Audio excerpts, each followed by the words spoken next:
But the fact remains is that you're still going over there because it's on your GPS monitor. And you went the day before the hurricane. You're not supposed to go there. Did you catch that? GPS monitors don't lie. When the court says stay away, it means stay away, not swing by before a hurricane like it's a Home Depot run. Yikes. Rolled over from the storm. Yep. So what time do you think we'll get a panel? And then people probably cave too. What time? Tyler's texting. So what should I say? 9:30?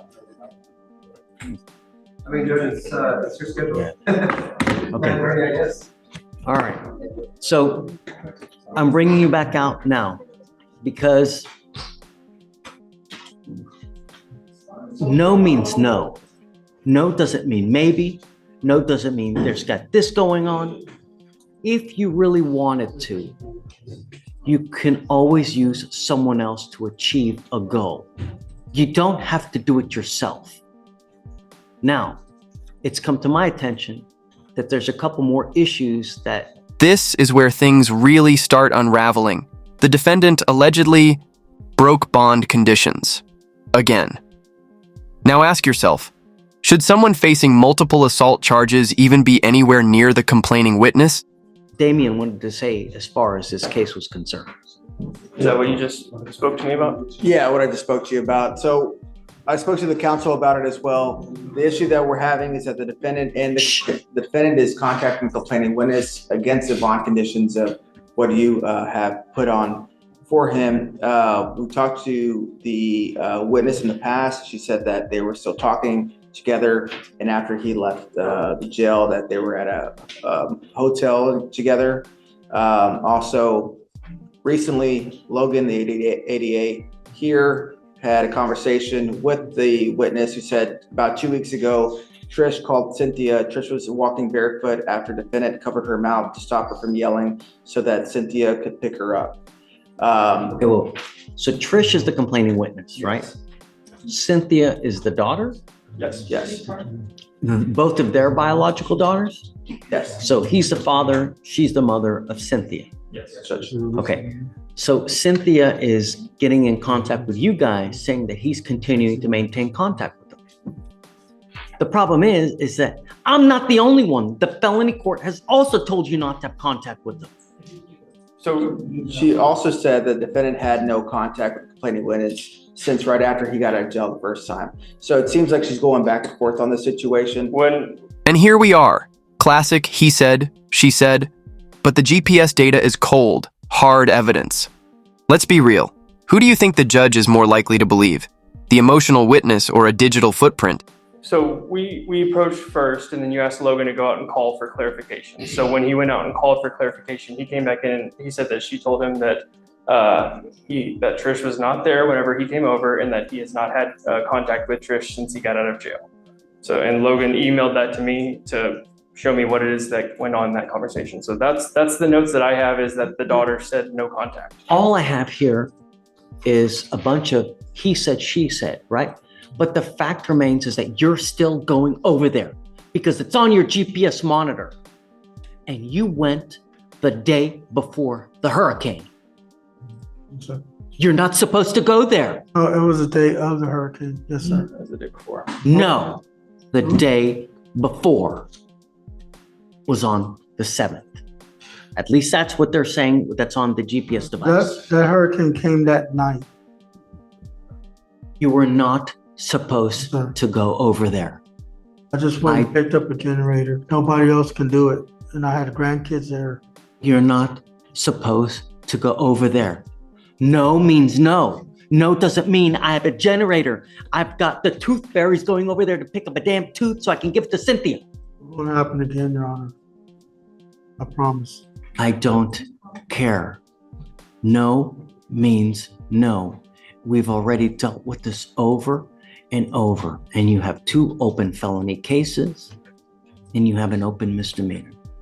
There is strict compliance that is required, Yes, sir. and that's it.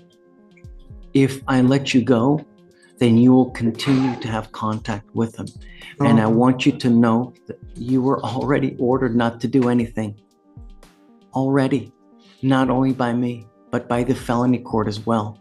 So I wasn't the only one that told you not to have contact with them.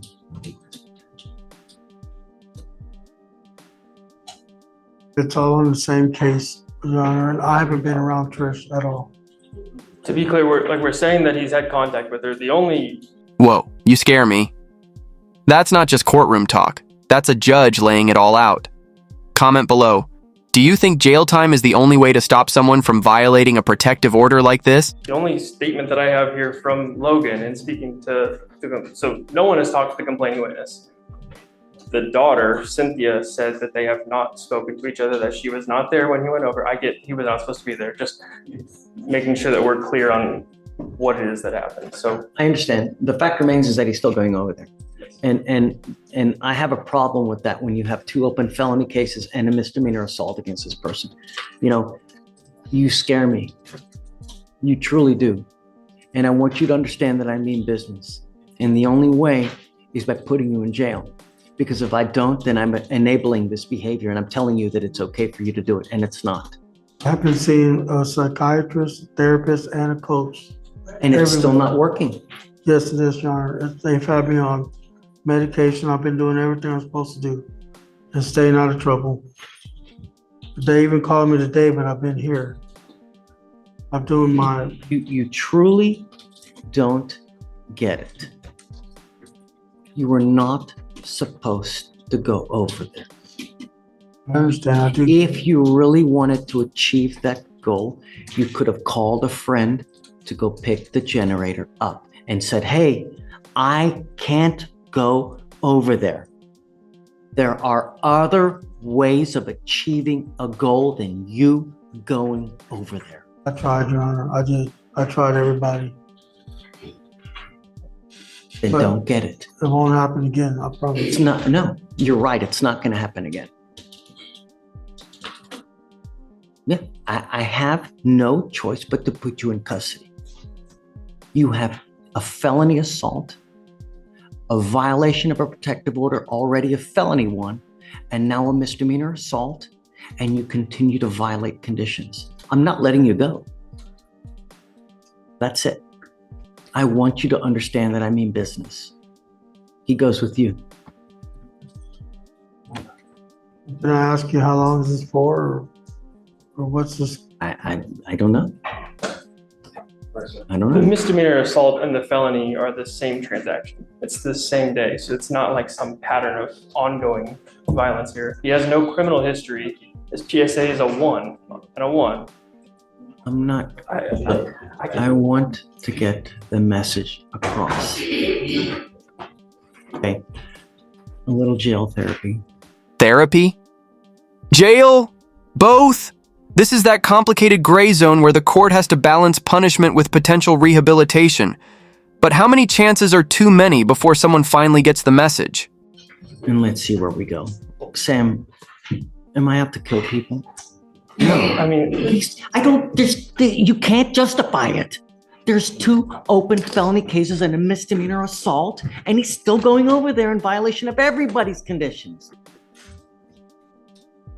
I'm not out for blood. I'd like a little therapy. And then, I don't know, what do you think? Well, we have a probation offer on right now, and I'm talking to felony right now to resolve all of them. Middle of talking about that right now. But I do think there needs to be some type of therapy. But it seems like he's already, based on what he he's says, been in counseling, yeah. which is good to hear. He was in yeah, he was talking about wanting to do it whenever I first met him in custody. Counsel and I, we can talk really quick. We didn't hear about what happened with his medical episode. Is it that fine? He's claiming his sugar and all that. I still need to get him out of here so he can. And why don't we put him on for Friday? And then I'm willing to, if you're okay with it, either reinstate or, damn, those skills really got me by the boo-boo. Either letting him out, reinstating, and let's see if he gets the message. I'm not out, this isn't a capital one, right? But I want him to understand that we mean business. And hopefully a couple days will be sufficient for him to get the work. The fear of not knowing when you get out, when you're going to get out, it's the worst. It sucks. It's awful. And hopefully that'll be enough. And we'll go from there. I agree with you. It's not the worst, but nevertheless, it's still a violation. And when you have 2 open and then another 3 open, I'm not down with that. Really. So